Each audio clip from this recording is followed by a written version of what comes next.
Thank you, Joan. That was terrific. That was just perfect. I love that.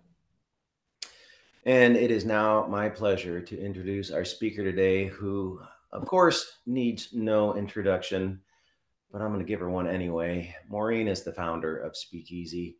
And uh, I know that Maureen loves the narrative that this is a community in which we all sit in a circle and everyone contributes and we're all the same. But um, I think we all know that Maureen is someone special to this community, and it's just really hard to imagine it without her. And I see, because for those of you who don't know, I'm her husband, and I see the incredible effort that she puts into this community every day. It suffuses her life. It enters our relationship every single day, and we have discussions, and she tells me things, and it's on her mind, and she's pouring herself into it every single day. And I know that it's a symbiotic thing. She gives immense amounts and receives immense from the community as well. And it's hard for me to imagine either one without the other, just baked into her DNA. And I have no idea what she's going to say today. She tells me every week that she has no idea what she's going to talk about, and she always comes up with something. And I'm sure today is no exception. But I give to you, Maureen Muldoon. Mm. Oh my goodness gracious. This has been a very emotional morning already. Why is it so beautiful? Thanks, Will. And thanks. Good morning. Today we're talking about resting in God's love without reservation. To rest in God without reservation is to bring your whole spiritual self to this state that most of us are really afraid of or unwilling to go to, that absolute surrender where we're just some small town girl living in a lonely world, taking a midnight train, going anywhere. And we're like, wait, what? No, no, no, no, no, no. I'm not doing that. I'm not going to get on some train and go anywhere with God. Forget about it. We're conductors in our lives. We are going to conduct this thing, and we're going to curate this trip that we're on called life through our preferences, through our procedures, with the precision of one who has to get their own. And we will make 1,000 reservations to ensure that there will be a place at the table where we want to eat with who we want to eat with and the time that we want to eat because because we don't necessarily trust. If we don't do that, we fear that we will not be happy. So we have taken control of this thing because why? Because our God is inept. And sure, God is a concept, but it's definitely not a concept that has anything to do with my everyday life. No, God is just this concept. We leave her at the station when we get on the train. We put God in a box and we say, this is my God box. And I check in with her every once in a while when I need her advice. But when it comes to my actual life, she does not come for the ride. Here's the funny thing is, some of us have come to realize that she is the ride. So, so what the ego doesn't know is that God is the ride. God is that midnight train going everywhere. Seeking first God requires that we put all of that reservation to rest. And last week we talked about stepping into that by saying first you just got to choose yourself and then you got to choose for yourself. And this is especially important when it comes to you and your God, because no one else can rest in God for you. No one else can do that. It's a solo trip.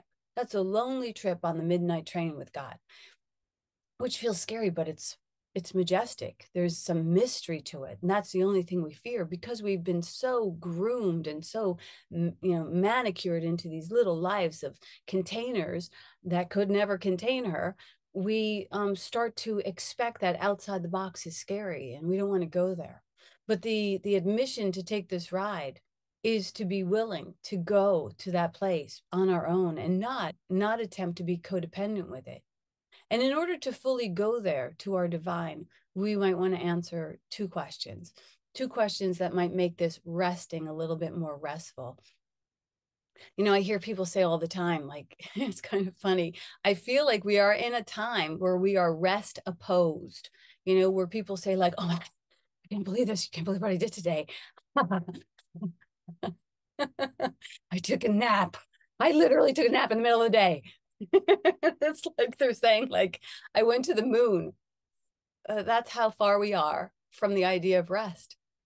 I'm personally not a big nap taker either, but we're living in this time where taking a rest, where pausing is like this odd, exotic, guilty pleasure, which might be the reason that we're living in such a restless world where we have these experiences that are happening today. How can we rest in God when we don't even know what rest means? So this week, I want to give you a little bit of homework, which I never do, but I hope that you might enjoy it. I want to challenge you to take a nap. I want to challenge you to take a nap as a spiritual practice, to get a cozy blanket, to curl up on your bed or your couch, wherever, turn off all your electronics and just practice the art of resting. How does that look? You just do exactly what I love when things are in synchronicity, like exactly what Joan just walked us through. You just take a moment. You close your eyes if you're comfortable with that. You take a breath. You notice yourself taking the breath. You begin to exhale. And as you exhale, you let yourself dip into that space of timelessness. And then you just repeat it. That's all it is. That's how we rest. And I know that breaking it down like that can feel really rudimentary, but some of us are so far from resting that we forget how to do it. We're like just moving to the next thing, doing. So it benefits us to know like what the heck we're talking about when we say, I rest in God. I place my care into the generous and competent hands of God. Or do I? With this restless world, these restless minds, this restless heart, this restless leg syndrome, even. I mean, we just, where every part of us is.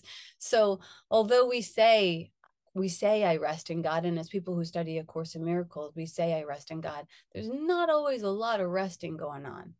And we get in this pace of go and get, where everything is measured and everything is run thin and everything is sort of anemic. Anemic is a condition when the blood is unable to carry enough oxygen. Oxygen is light. Remember, it comes from plants, from photosynthesis. So plants transform the energy of the sun into oxygen. So that light oxygen comes into our bloods. So spiritually and scientifically, we're light beings, but we drain the light from our lives when we live by our own gas and our own gumption, and we become spiritually anemic instead of becoming plugged into this God that we keep in a box. And we just keep running like little Forrest Gumpers, just run. We're not designed for that. We want to rest in God, but we don't really trust it. And we keep kind of, getting in our own way. And we also get off on our own self-reliance. Look what I did. Look what I did. Look what I did. And we wonder why that's not really working, or why, after all of our best calculations, lead us to these lives that can feel sort of lean on love. And then we accept limerence instead of love, because that's just good enough. Limerence was a word that I learned yesterday with my friend Joan Burns. Limerence is an experience of like a longing and a confusion. It's almost like, it almost sounds kind of close to stalking. Unfulfilled expectations leave us with this feeling of having a one-sided relationship. But we don't have to settle for a state of limerence, where many people live in the state of limerence instead of the state of love. We could have the love. We could have the unreserved love of God. There's two questions that you might want to ask in order to help to facilitate that greater degree of resting. Would be why? Why do I want to rest in God? And who? Who the heck is God anyhow? So why and who? There's a story of these two fish. You've heard it before. They're swimming in the ocean, and this older fish comes up to them and he says, "Hey kids, how's the water?" And the two fish look at each other, and the older fish swims off, and one fish says to the other, "What's water?" And this is when we ask, what is God? And this is a very personal question. I cannot tell you what or who is God. You get to choose for yourself. You get to choose a God of your own understanding. But I can say that God is demonstrated. You could see who your God is through the way you are in relationship with everyone around you. That if you have a love that is anemic, you might see yourself that you have maybe measured your love out in thimbles and teacups.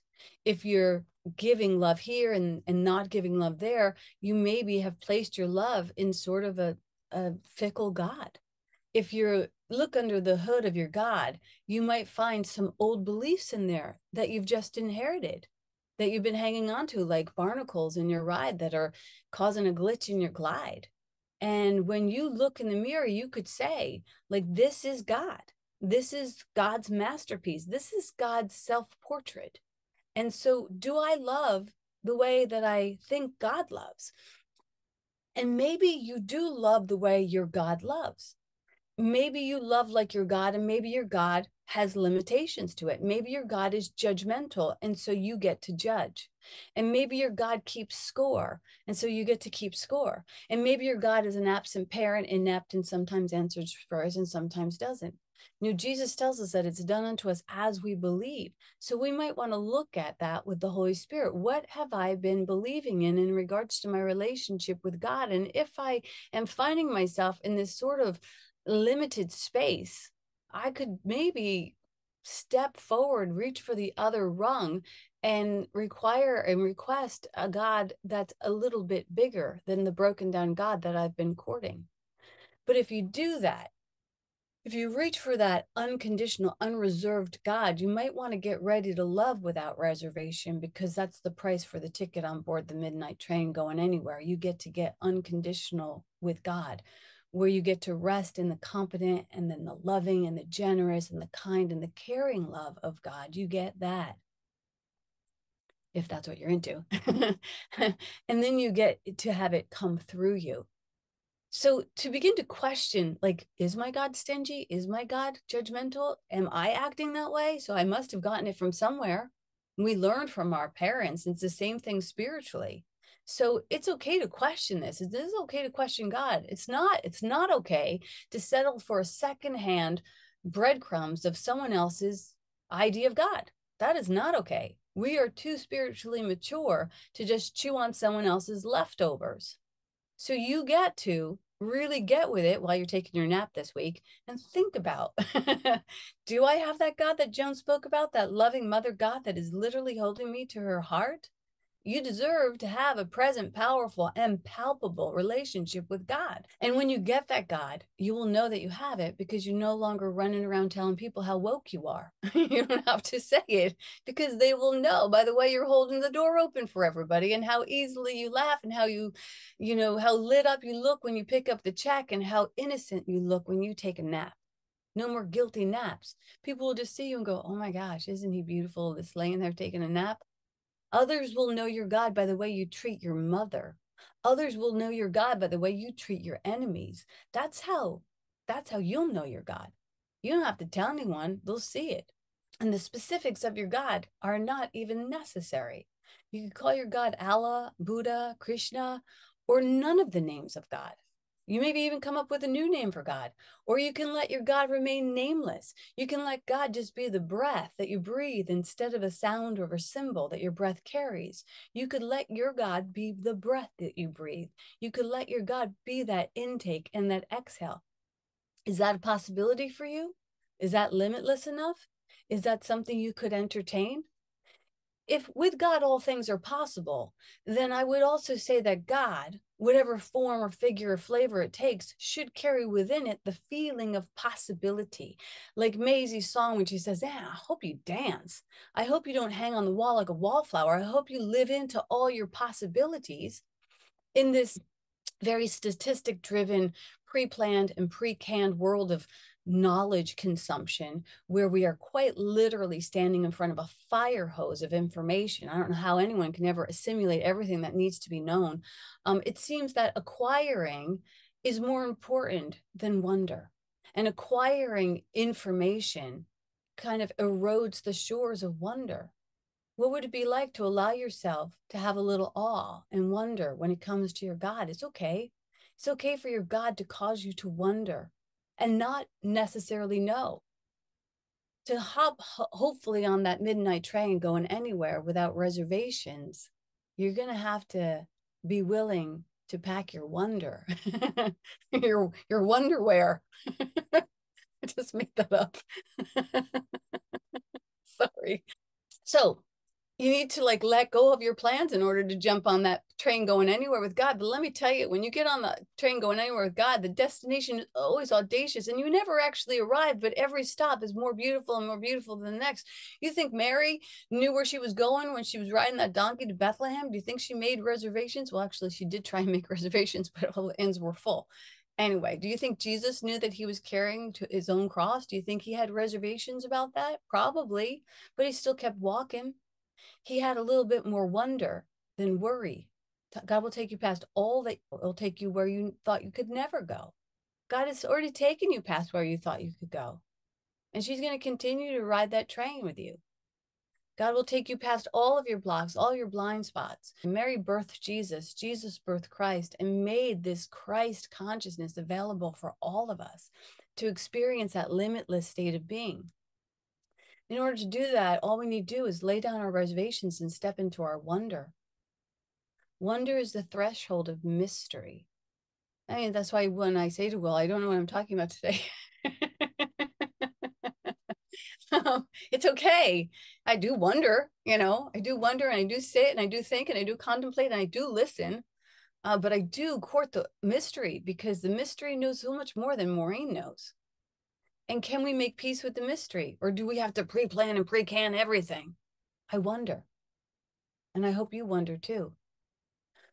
Decide for it. You have to decide for your wonder because it's so easy these days to just, if you don't know something, just Google it and you have the answer before you even have the question. But what would it feel like to stay in the wonder, to stay in the unquestioned places where you allow yourself not to have the answer and just stay in that? So wondering seems foolish because we could get the answer so quickly. But what are we getting actually? Are we getting answers or are we just getting regurgitations from other people? I mean, because the truth is, we don't always know the truth. We thought we had a certain number of planets. We thought smoking was good for you.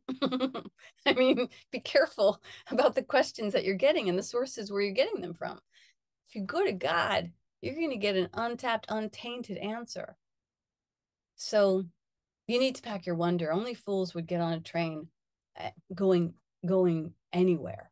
That requires a lot of faith.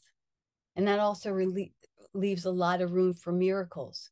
When we rest in God, we open the door for wonder and possibilities. Have you ever noticed that? It's kind of a beautiful and expansive feeling when you let go of what you think you know and you find yourself arriving at a place that feels so expansive. And you go, wow, I don't know. I don't even know how I got here, but this is possible for me. Have you ever had the experience where you're going like house shopping or apartment shopping and you arrive at a place and you're looking around at the hardwood floors and you see the views and you see all the built-ins and you're like, oh my gosh, this feels so good. This space feels so good. And you move through like room after room of possibility and you're standing there like a little awestruck and you find yourself wondering like, I could live here. I remember when Will and I went house shopping one time. We had so many kids. We had this little shack that we lived in and he's like, we need to move. And I'm like, we can't move. I love this little shack. We could never find anything better than the shack. He's like, we have to move because if we have any more kids, we're going to have to Velcro them to the walls. And he was right. We had a really small little house. So anyway, we went, looked at houses and houses and houses. And we stepped into this one house. And we immediately stepped in and we both looked at each other and were like, we could live here. So that's what happens when you step into this consciousness. You end up looking at your roommate or your partner or your wife or your husband. You make eye contact. Neither of you want to ask the realtor, like, is this really in our price range? Like, can we afford this rent? Because you don't want to go into the mind yet. You want to stay in the entertainment of the idea. Could I have this life? Could I have this life? Has that ever happened for you? Have you ever let go of all of your reservations and all of your calculations and just let yourself move beyond and then experience that odd, awkward, awesome possibility of God that you did not plan? Sometimes when I read A Course in Miracles, I come to a sentence or a passage and I sit there in awe and I wonder, taking in the view of the passage. And I contemplate the promises that A Course in Miracles offers. And I think to myself when I read A Course in Miracles and I read the promises and the contemplations, I think I could live here. Wow. This is a deep, beautiful place. And I don't get too far from that thought before I begin to think, I could live here and I could invite everyone I know to live here too. Not by saying, hey, you guys, you got to live here, but by just owning it so much that it spills over me. Because an idea of love automatically wants to be shared, it extends itself. I need do nothing.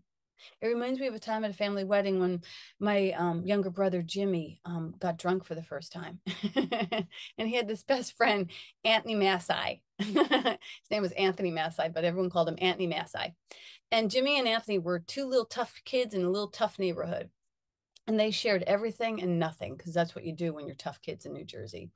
And so when Jimmy went to the wedding and he got drunk for the first time, he thought he had discovered the elixir for levitation. And he was so excited. And he sat next to me with these two glasses on the ride home. He got in the car next to me. We were young, he was like 12 or 13. And he was bringing these two glasses of alcohol to his friend Anthony. And the whole ride home, he was telling me, oh, Anthony's going to love this. Anthony's going to love it. Wait till Anthony tries this. He's going to love it. And I know that sounds strange to use that as an example for somebody who's fired up in God's love, that it just spills over them. But Jimmy's drink spilled all over me on the ride home. And I don't think Anthony actually got even a sip of it.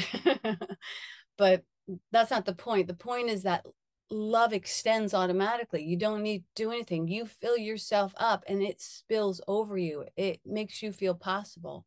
You can see that when Maisie sings or when anyone who's in love with what they're doing does it, and you watch and you go, wow, it just spilt right over them. Lesson 109 from A Course in Miracles puts it this way.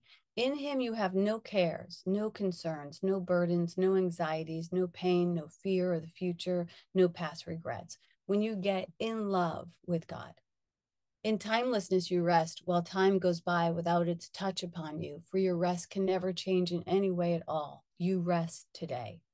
In him you have no cares and no concerns. You need do nothing but rest in God. I know to the linear logical mind, you're like, dude, like that's never going to work. I understand that that is a fear, but we get to look at our fears. It says you have no burdens, no anxieties, no peace, no fear of the future, no past regrets. You need do nothing but rest in God. You just need to get on the train. And this is true. And it says, if you have anxiety and pain and burden, it's like, how can that be true? There is a lot of people suffering from anxiety. And to say, oh, you don't need to have anxiety seems so tone deaf.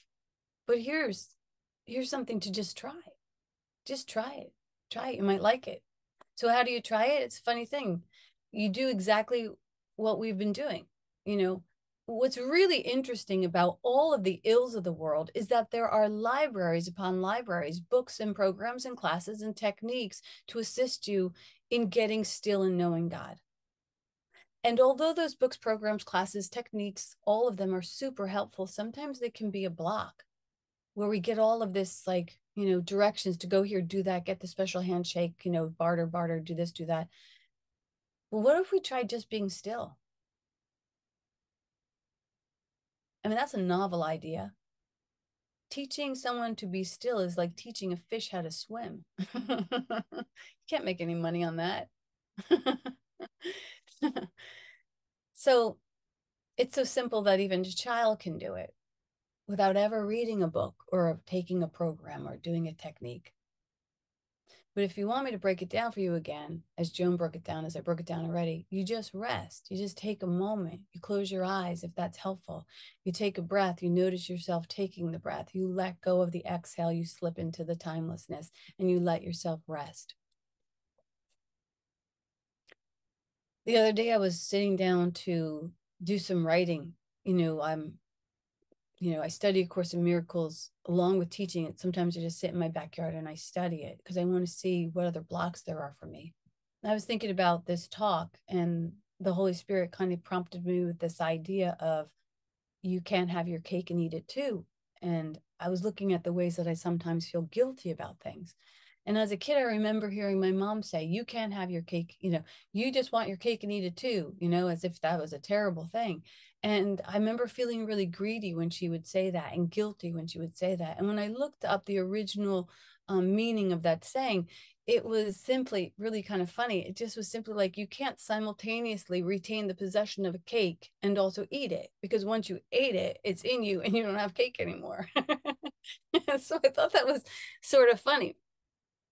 But here's the thing, in A Course in Miracles, on our morning calls, we discuss, we discover, we apply, and we embody. And when we embody, that's when the thing spills over us. Basically, we eat spiritual cake every morning for breakfast. And here's the miracle that I think is miraculous. The next day when you wake up, there's more cake. And this is what happens with an idea that's real. It becomes embodied and it stays embodied. Christ embodied Jesus, Jesus embodied Christ, and there's still Jesus and there's still Christ. You can say that for anyone. Maisie embodied Christ, she embodied light, light embodied Maisie. There's still light, there's still Maisie, because God's math isn't division and subtraction. God's math is multiplication and addition. So it just continues to flow and grow and flow and grow. So I bring up the cake thing because when I looked at the idea of that guilt that I felt, hearing my mom saying, you just want your cake and eat it too. I was presented with another idea when I looked at it with the Holy Spirit. And that's what I was saying earlier in the talk, when I was saying, look under the hood about what the lessons that you have holding or you're holding to about your God. You might have guilty little allegiances there that you might want to evict from your consciousness. So when I looked at it with the Holy Spirit, I was presented with this other idea that simply said, hey, guess what? Cake is supposed to be eaten. And I was like, right, that's exactly right. You're supposed to have your cake and to eat it too. That's what it's for. Cake is not a doorstop. It's not a cell phone. It's meant to be eaten. That is the appropriate use of cake. There's many inappropriate uses for cake, but that would be not one of them. Eating cake is not inappropriate. And it made me feel all of a sudden like one of the little innocent girls that I used to see at the millions of parties that I did when I was in Los Angeles, because I used to own a kids' party company where I dress up as Snow White and Cinderella and Barbie. One time, Will and I roped him into doing a party with me, and he was Ken and I was Barbie. I had to fire him. He was terrible. That's a whole other story. I don't think I fired him. I think he quit. Anyway, I would show up at these parties and I would do the balloons and the magic, and I, would wait. And when they would make their wishes, these little girls would just sit and they would blow out the candle. And never once, not one time, did I watch a little birthday girl take out a calculator before blowing out the candle to see if she could afford her wish. She wished without reservations and rested her faith on the ritual of blowing out a candle. Talk about faith. And in her wishing without reserve, she had already received, because it's done unto you as you believe. So when you get on that midnight train, when you get on track with a loving God, when you get to have your cake and eat it too, you get to enjoy that ride. And in it, there's no sacrifice. God's not looking for martyrs, but miracle workers. This reframing of the purpose of the cake made me laugh so hard that I literally had to get up from my writing and walk around the block and just take in the beauty of my block. And in my neighborhood, there's so many beautiful things to see. Maybe yours too. There's so many gardeners out there and so many beautiful flowers. And as I took in the beauty of this world, I started thinking about, like, what other thoughts have I used to harm myself that I'm not even conscious of? And all I could see then was just this beauty. And I began to fully take in the beauty once those blocks had been removed. And I could see this beauty and I could consume this beauty. And I didn't need to pick this beauty and bring it home with me and make it mine. I could energetically just take it in and let it spill over me. And so can you. The more you pick blueberries off a bush, the more grow back the next year. Jesus once made us this promise in A Course in Miracles. It, actually, in the Bible, he says, may you have life and have it abundantly. And this is what it says in the Course in Miracles about how to activate that more abundant life, that more life without reserve. It says simply this recipe: I'm responsible for what I see. I choose the feelings I experience and I decide upon the goal I have achieved. And everything that seems to happen to me, I ask for and I receive as I have asked. God's not stingy. God's not invested in your guilt or your calculations. God's not keeping score. God's generous. And God loves without reserve. And you can have your cake and eat it too. And what more, you can rest. You can take a moment, close your eyes if it's helpful. Imagine yourself sitting in front of that candle. Let it all just go. And once you have released your limited beliefs, place your hand in the hands of God. Conjure the faith of a 5-year-old birthday girl blow out your candle and let it be. And that's the word. Thank you for that wonderful talk, and I'm looking forward to the conversation. And yes, a wonderful week to take a pause and rest. Mm-hmm. We are a non for profit virtual spiritual community, and we exist on the generosity of our community members. We thank each and every one of you for playing your part and for taking the opportunity to make a donation for today's daily bread. Your generous donations help us to bring spiritual leaders, artists such as Macy, speakers to Sunday service, and keep these important conversations going. Because now, after that's where we're going, we're going to have a conversation, and we invite you to add your voice. As you were spiritually fed by today's conversation, I invite you to just go within and see what is yours to give. No gift is too small. You will see the donation link in the chat, or you can always go to speakeasyspiritualcommunity.com. I bless all of your financial support towards our community, and may it come back to you multiplied. Mm. And I pass. Thanks, Mari.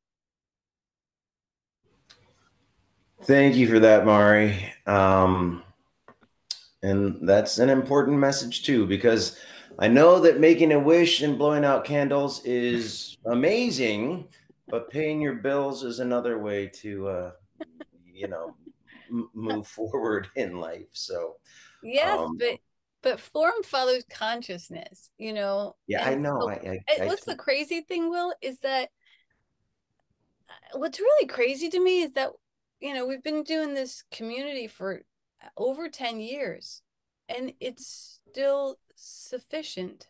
You know what I mean? Like I don't take out the calculator. I have no idea how that works. I do my best to make the right decisions at the right time. But mostly I've been blowing out fucking candles over here, and you know what? It seems okay. I'm just using it as an example because like it can't be like some favorited child of God. I mean, I do the math. We do have a board, we do have structure. I do marry love and law.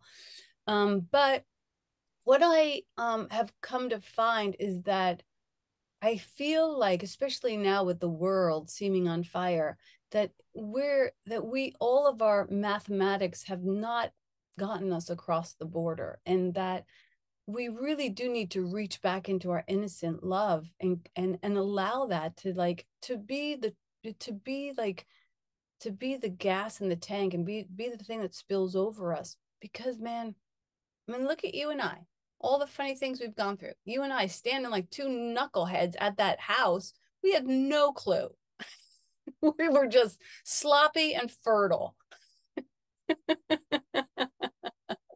We needed a bigger house. We somehow afforded that house at that time and that moment that helped us to move on with the rest of our life. We didn't plan it. No.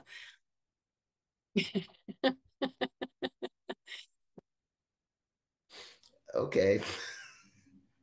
Did a little bit of planning, is all I'm saying. It was a lot we didn't plan.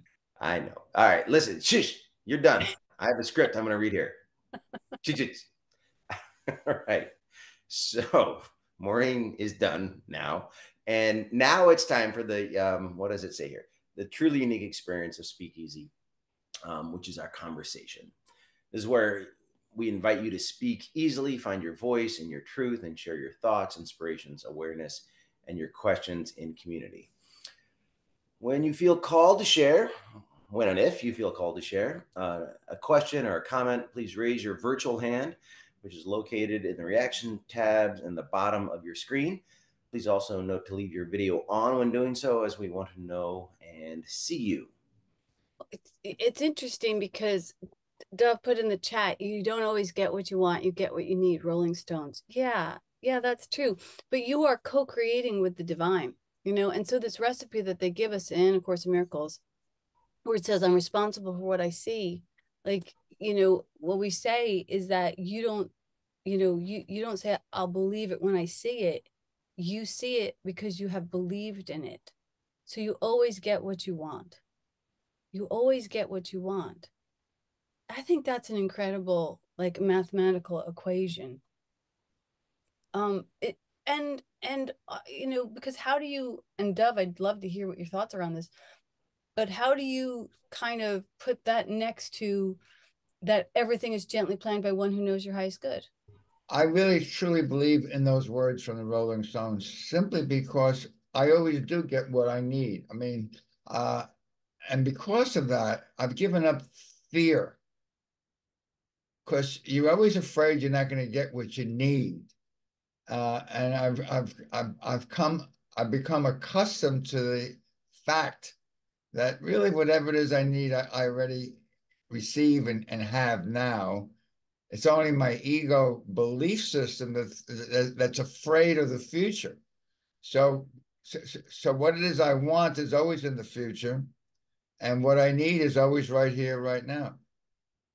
Yeah, yeah, I love that. And I also wonder if it's like, you know, I used to think, and I still kind of do, that want is the worst word in the vocabulary. I shall not want, right? But here the course is saying it's not what you want, it's what you choose. You get to choose this. We have choice. Wanting almost comes from a vacancy of like, I'm never going to get this and I want it, I want it, I want it, instead of this embodied state where you're like, I have everything and I choose this. It feels more empowered.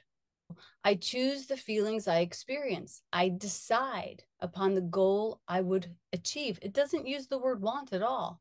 And everything that seems to happen to me, I ask for and receive as I would I have asked. It's a very empowering law. And so it also requires 100% responsibility, because it says I'm responsible for what I see.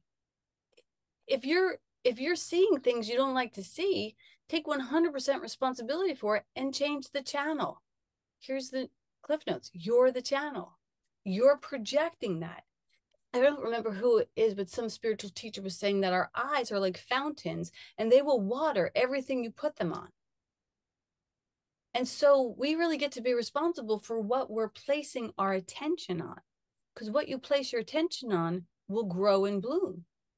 And that's why that limerence is interesting, because what the teacher was saying yesterday was that when you have a grievance, you're watering that. And when you have an obsession, you're watering that. But in my mind, both of them are distractions, as opposed to when you have, when you've chosen something, it's not, it's not something that still carries that unfulfilled longing. That's why I love the idea of these little birthday girls, because they literally think, I want a pony. And it's the thought of the pony that brings them so much happiness, that whether or not the pony is there, they've experienced it. And the Wright brothers said the same thing when they questioned them, when's the best time you had flying? And their answer was, when we were in bed imagining flight. You know, if this world is not real, then everything is the experience of our thoughts. And what we do with our thoughts is what will be brought into form. Form is the last to know. I also like that line at the end of the course where he says, I will never leave you comfortless. And the word comfort, and he's talking about the comforter, I'll leave the comforter. So we always really have what we need for sure. The want, you're right. You can use the word I can choose it, and but there's always a little space between what I am wanting, which is not what I have right now, and when it actually happens. So there is a little time involved. Uh, Comforter means you're perfect right now. I love that. Are you? Yeah. happy, happy says, I'm so happy. Me too. Does anybody else have any thoughts or questions they want to add to this mad ramble? I was thinking, Maureen, as I was listening to you talk,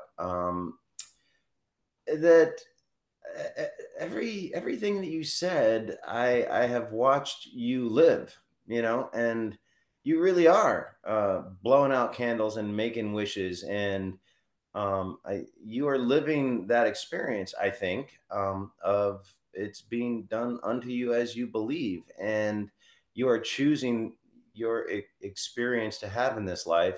And I know for a fact that a different person could go through your exact life experiences and have a tale of how miserable their life experience has been.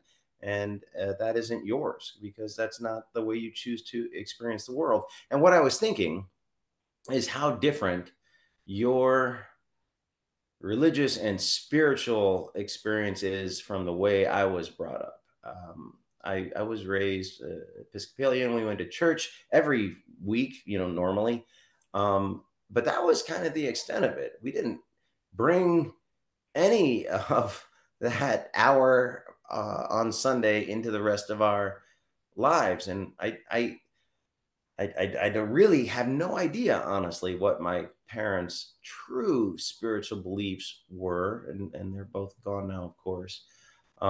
It was, and that's not to say that there weren't benefits, and it was, brought probably good things into our family and my upbringing and all that stuff. But it was different than what I see in you. I see you like no one else I've probably ever known, walking the walk as you talk the talk. And it's a very real daily and lifetime practice for you, and by extension for me. And I think that's really makes listening to your messages very meaningful and valuable for me, because they're not just abstractions. It's instructions for life. I appreciate that, Will. And I also will say, probably better than anyone else too, that it's taken me a long time to get here. Like, we didn't spend 5 years in therapy in the beginning of our relationship because it was a fun date night. No, but you got better. I was riddled with guilt, Yeah. riddled with guilt and shame and blame. Your talk was just so perfectly beautiful and inspired by such a great song. Uh, too. You were talking about, how you, had all these children, and what I see in you is you are the one who you are a person who brings forth God's love through your body, through your mind, through your being, through your action, through your words. You are a channel of divine fertility, and completely, constantly pregnant with beautiful expressions of love. And so I think you're too hard on yourself and sometimes, but I also think that you're always getting what you want. You're right. And what we want, I want only to be truly helpful. Well, there you are doing it for everybody. You want to be joyful. There you are, a fountain of joy. All the things that you really want, the new car, that's not really what you want. The new big house, that's not really what you want. You want the joy that comes from experiencing the expression of God's love. So I just wanted to point that out. I'm sure you probably know that yourself, but I think it's also good to hear someone you love tell you that that's true. Thank you for letting me share. Well, you spot it, you got it, Lynn. So, you don't see it because you see it because you are it. So I appreciate that. Thank you. We continue to ordain each other. Isn't that beautiful? Hi, Jody Murphy. Hello, everybody. Happy Sunday. I gotta say, we have the best and most easiest religion to follow. I mean, with Speakeasy, in terms of how great is this? Happiness is our only function. Napping is a spiritual practice. I am so down for this, man. I mean, it's an amazing thing. We've come a long way from the self-flagellation and the posturing. I mean, it's all good and fine, but what a beautiful world we live in when we get to spread joy as a spiritual practice. And this service goes a long way every week, as do the morning calls. And for that, I just got to say, we are very fortunate people. And yeah. If happiness is our function, then you are a priestess. Thanks, Jody. Hi, Liliana. Hello. Yeah, I agree. Yeah, she is a priestess. And I love this talk. I just wanted to read this poem by Helen Schuckman. It's from The Gifts of God, and it's just so beautiful. And it's something that I aspire to, and it's something that I know you aspire to, Maureen. And it says it perfectly. And the poem is called "The Resting Place." My arms are opened. Come, my Lord, to me, and rest upon my heart. It beats for you, and sings in joyous welcome. What am I except your resting place and your repose? Your rest is mine, and without you I am lost in senseless wanderings that have no end, no goal, no meaning, on a road that goes in twisted byways and down to nothingness, in twisted byways down to nothingness. Come now, my love, and save me from despair. The way, the truth, the life are with me then. The journey is forgotten in the joy of endless quiet and the kiss of your peace. And it's just so beautiful. And that is my share. That is beautiful. Something that's so beautiful. I have that book and I was going to give it away. I don't think I am now. I have that book. I was like, Helen Schuckman's collections of poems. What? Yeah, it's incredible when you read her poems, because something must have been tick-tocking in there. Yeah, that's so beautiful. Yeah. That's so beautiful. Thank you so much for sharing that. It's perfect, isn't it? Yeah. That's why you need do nothing, because the Holy Spirit's like, I'm going to thread together the most perfect sermon for you, for everyone. Liliana's going to come and do a poem. It's like, okay, thank you. And now Maisie's going to sing us a song. Can it get better? Yes. It keeps getting better. Hello again. It's so funny. Every time I sing, Maureen, your talk is so specifically on point with what I'm going through in my life. Like, that is the lesson I've been sitting with lately, is just like giving yourself permission to like chill, take a break, be still, take a deep breath, and like enjoy the things that are happening. I feel like it can be really, really easy to get caught up in the idea of like the bills we have to pay, going to work, our responsibilities, all of that. And I think it's an immense act of bravery to give yourself that permission to surrender to like the divine and trust it, but also to like trust yourself to handle what you're experiencing, and to also trust yourself to like get to that next place. I don't know, like I've literally been sitting with that lately. And so thank you for everything you said and for having me again this week. It always furthers me on my path in such a specific and relevant way. All that said, I feel like I have to sing Don't Stop Believing, right? I didn't want to push the envelope, but if you would be so inspired, It's perfect. I'm gonna have to wing it a little bit, so bear with me if I mess up a chord or two, but it's obviously the most appropriate song, so let's wrap it up. Let's see.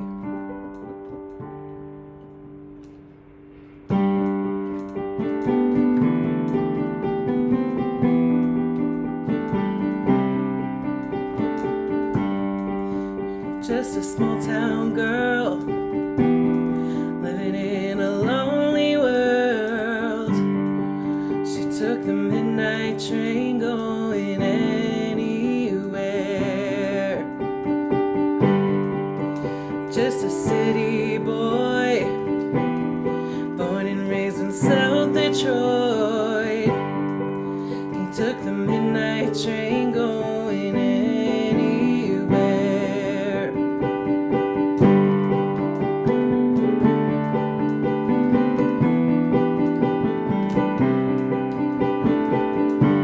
A singer in a smoky room, the smell of wine and cheap perfume. For a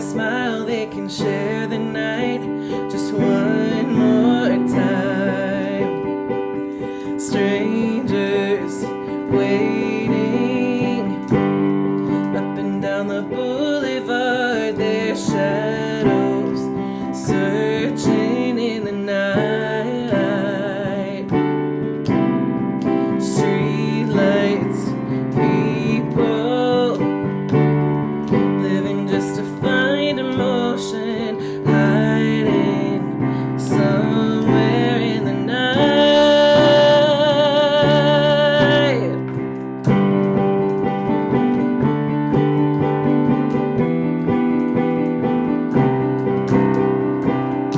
Working hard just to get my fill. Everybody wants the thrill, paying everything to roll the dice just one more time. Some will win, some will lose.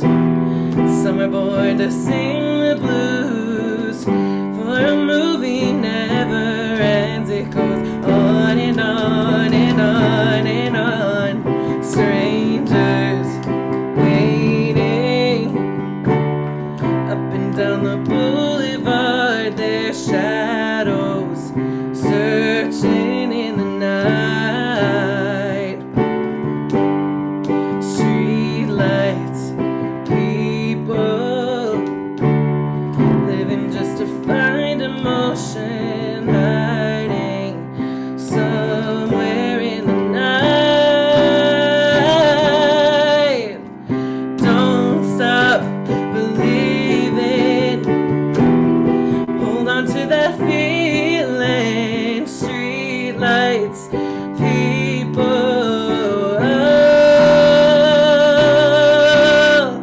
don't stop believing, hold on to that feeling. Street lights, people,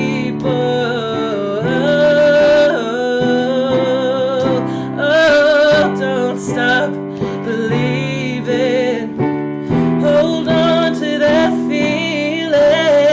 Street lights, people.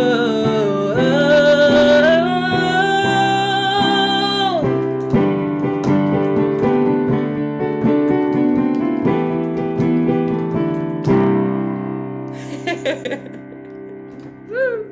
Happy Sunday. The perfect song. Don't stop believing. Hold on to that feeling. That was exactly the recipe. It's what you want, and then you feel it. Amen. Awesome. Thank you so much. Thank you, Will. Thank you, Maisie. Maisie, I hope you come back more. I'll be back. I'm back next month, I think. It's good to see you. Everybody have a great week. Remember your homework. Take a nap.